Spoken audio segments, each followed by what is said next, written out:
Les délais classiques de retour aux activités de loisirs et sportives sont de 3 semaines pour une entorse pénible, de 4 à 6 semaines pour une entorse moyenne, et de 6 semaines à 3 mois pour une entorse grave. Ça peut paraître long parfois, mais c'est comme ça. Cependant, il n'est pas rare de constater que des gens ont encore des douleurs au-delà de ces délais, et c'est de ça dont on va parler aujourd'hui. Tu peux monter une prise que j'ai appris au MMA? Mais tellement.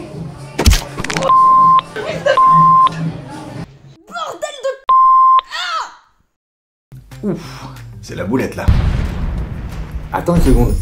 C'est un coquin que t'as sur la gueule? Mais qu'est-ce que t'as foutu toi? Je suis sûr que c'est ta faute toi, avec ton MMA. Espèce de dégénéré là. Ok.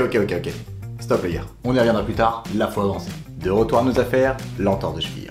Fait numéro 1, dans 90% des cas, elle sera externe. Fait numéro 2, plus c'est grave, plus c'est long à soigner. Ce qu'il faut savoir, c'est que les ligaments appartiennent aux structures dites passives. Ils n'ont aucune capacité à se contracter, ils sont donc complètement différents des muscles. Leur rôle est de maintenir des pièces osseuses entre elles et de transmettre des forces. Pour accomplir cette mission, elles sont composées d'un certain nombre de protéines, dont du collagène, qui est à peu près l'équivalent d'une corde élastique. En temps normal, ces fibres sont bien organisées et ne supportent pas d'être déformées plus de 6 à 10%. Sinon, ça casse. Lorsque cette structure est rompue, le corps va naturellement combler le site de la lésion.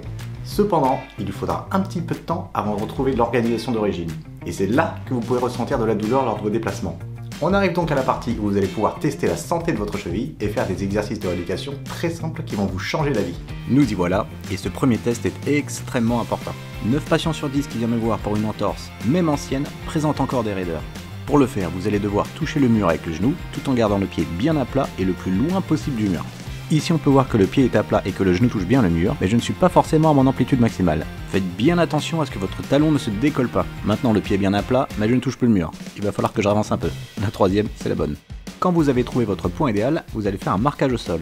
Bon là, j'ai utilisé un stylo et vous prenez ce que vous voulez. L'important, c'est de faire la même chose avec l'autre pied et de comparer. Si vous voulez rendre le test encore plus précis, vous pouvez utiliser une règle. Si les deux marquages sont déjà au même niveau, c'est parfait, passez directement à la suite de la vidéo. Si les deux marquages ne sont pas au même niveau, c'est le moment de plonger dans les exercices. Pour que votre rééducation se passe bien, voici quelques points clés que vous devez avoir en tête. Pour supprimer vos douleurs, vous allez d'abord devoir vous débarrasser des raideurs qui se sont installées après votre entorse. Quelle que soit l'entorse, après 3 mois, les ligaments sont intégralement cicatrisés. Cependant, ils n'ont pas forcément retrouvé leur configuration d'origine.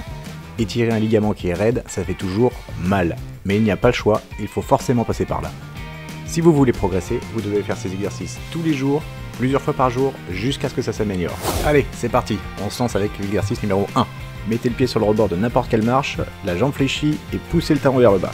Si vous travaillez au bureau, vous avez même plusieurs options. Posez le pied à plat au sol et faites des allers-retours avec votre tabouret. Restez sur place et poussez vers le bas sur votre genou.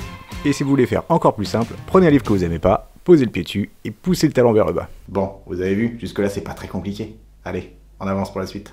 Le prochain exercice est un véritable piège. On peut avoir parfaitement récupéré ses amplitudes de flexion et être catastrophique sur celui-ci. Pour le faire, c'est très simple, adossez-vous contre un mur et mettez-vous le plus possible sur la tranche externe de vos pieds. C'est possible que vous remarquiez que vous arrivez à le faire d'un pied et pas de l'autre. Et en plus, c'est possible que vous versiez une petite larme. Si c'est le cas, vous savez quoi faire, il faut vous remettre dans les exercices et en voici quelques-uns que vous pouvez faire. Le premier c'est très simple, vous allez rester debout et vous mettre sur la tranche de votre pied. J'ai fait mes rééducations comme ça au cabinet, croyez-moi, ça marche. Si vous n'aimez pas être debout, vous pouvez aussi le faire assis. Sinon vous pouvez aussi le faire en utilisant votre main et en regardant un super film. Une fois que vous en êtes arrivé là, vous n'êtes pas encore tiré d'affaire. Il va falloir vous rapprocher le plus proche de votre mécanisme d'entorse. C'est-à-dire en partant de la position précédente et en levant le talon le plus haut possible. Et même chose assis si vous n'aimez pas être debout. Et la plupart du temps, quand mes patients ne progressent pas, c'est pas vraiment qu'ils n'ont pas le temps, faut juste qu'ils apprennent à mieux taper la pause. Gardez en tête qu'une rééducation, ça n'a pas toujours besoin d'être quelque chose de protocolaire. Parfois, le secret, c'est de dissimuler discrètement des exercices tout au long de la journée. Regardez-moi ça, je suis pas beau là? Vous pouvez également ressentir des sortes de pincements au niveau de la cheville, en particulier lors des activités sportives. Ils sont en général dus à des défauts de contrôle. Pour vous aider à mieux la stabiliser, voici quelques idées d'exercices en beauté et en musique. Pour tous les exercices qui vont suivre, le talon doit être décollé du sol.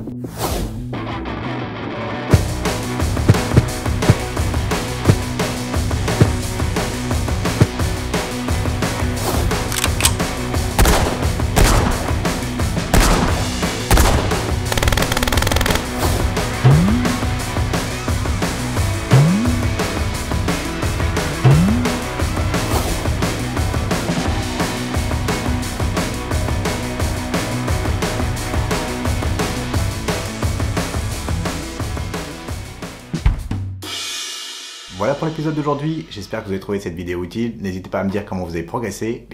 Bon allez, maintenant que la vidéo est finie, raconte ce qui t'est arrivé. Bon allez, je vais vous laisser avec les deux dodos. Rendez-vous au prochain épisode. Allez, ciao. Je suis sûr que c'est un date qui t'a foutu une paf.